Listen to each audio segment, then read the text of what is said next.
For a long time, Israel has used sex to sell Zionism, to convince people that Israel is a hot fantasy being realized by hot people, not a racist settler colony built on the killing, displacement, and erasure of the indigenous Palestinians.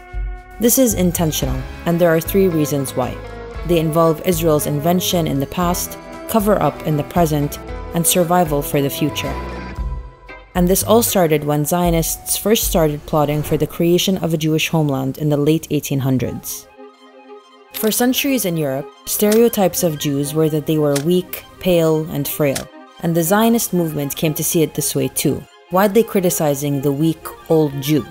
In 1898, at the Second Zionist Congress in Switzerland, the co-founder of the Congress, Max Nordau, called for a new Judaism, a muscular Judaism, and invented the idea of the new Jew.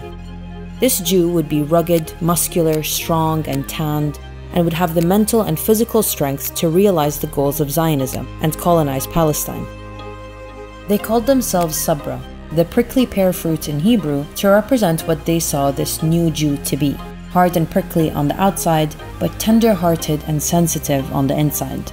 And, of course, native to the land.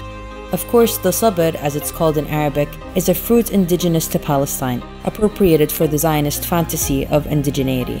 But anyway. The men who came out to found this colony had never handled a plow, but they were possessed by 3 ideals: land, liberty, and labor. It is these new Jews that created the Zionist militias that planned and orchestrated the Nakba, the mass-scale killing and displacement of hundreds of thousands of Palestinians, ending with the creation of Israel. And those same militias would become the Israeli army, the violent occupying force overseeing the colonization of Palestine today. And it's through this army that the visual of the new Jew lives on. But then with time, this visual became the only visual of Israel. This was a problem. In the early 2000s, surveys in the US were showing that Israel had a big PR problem with men aged 18 to 35 who just saw Israel as a conflict zone and weren't interested. So another rebrand was due, and the solution this time was bikinis. In 2007, the Foreign Ministry and the Ministry of Tourism arranged for a photo spread in Maxim magazine, one of the most popular men's lifestyle magazines at the time. The brains behind this initiative at the Israeli consulate in New York said the models were, quote, a Trojan horse to present Israel as a modern country with nice beaches and pretty women.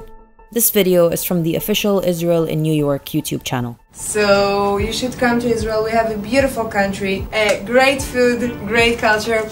Come to Israel. Beautiful girls as well. See you at the party.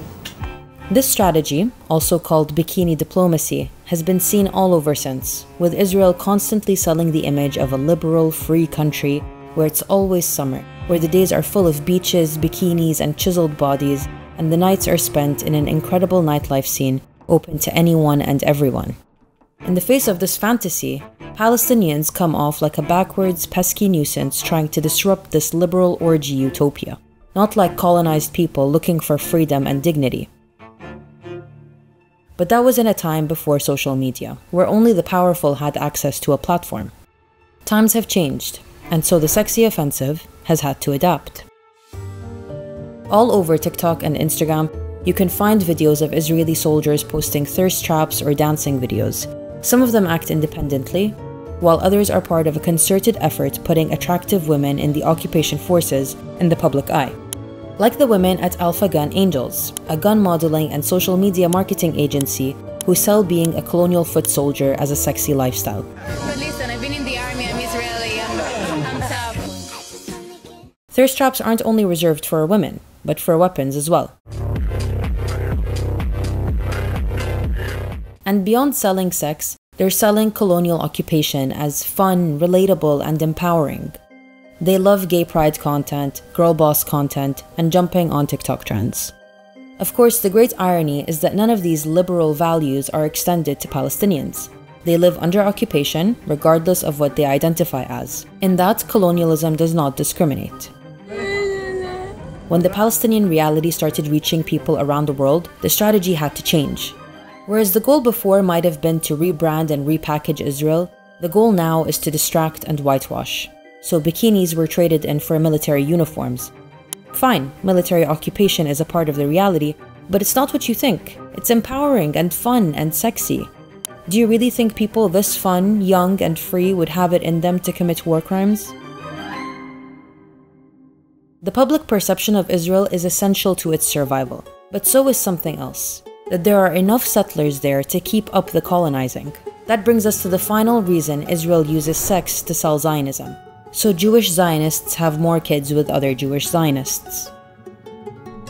Have you ever heard of Birthright? It's an all-expenses-paid trip to Israel that young Jews across the world are eligible for, as long as they're between 18 and 26. Thousands of Birthright Israel participants filling the seashore with endless smiles, scholars, accents, and tent bodies. I didn't really have a connection to the homeland, and I came here, and just everybody's so great, and I'm just like overcome with like connection. It's like you're high on Zionism. I am really high right now.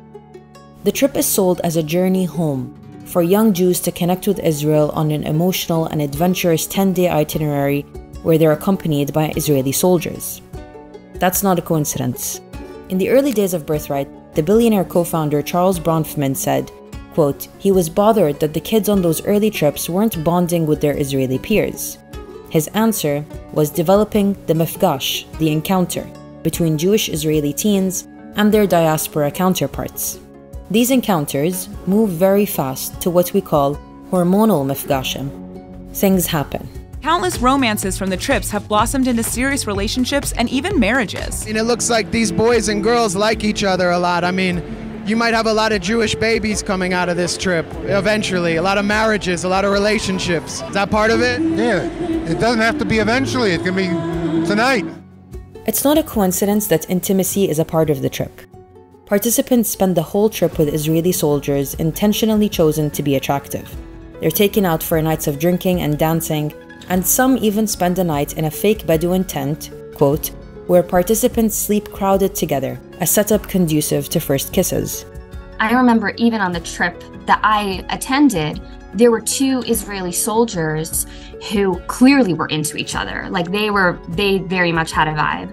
And someone made a joke on the trip that you have to save yourselves for the Americans, basically clarifying that they were there to seduce us. So why is coupling so encouraged on these trips? Well, the originator of the idea for Birthright said one of his main goals was to, quote, create a situation whereby spouses are available, because at the time, intermarriage between Jews and non-Jews was at a high, which isn't great when you're trying to build an ethnocracy. To maintain a demographic majority over Palestinians, Israel needs Jews to make more Jews. So what better way to encourage reproduction and immigration than through a coming-of-age, euphoric, emotional, and adventurous trip? The reality of Israel's nation-building story is violence, displacement, dispossession, colonization, and settlement. That's not a great brand. In order to get settlers invested in the vision and try to secure the future, sex is a great tool.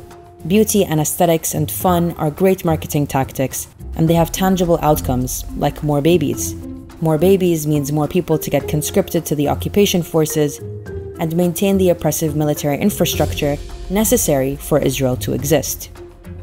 And what better way to convince people to at least look the other way, and at most participate, than by making it sexy?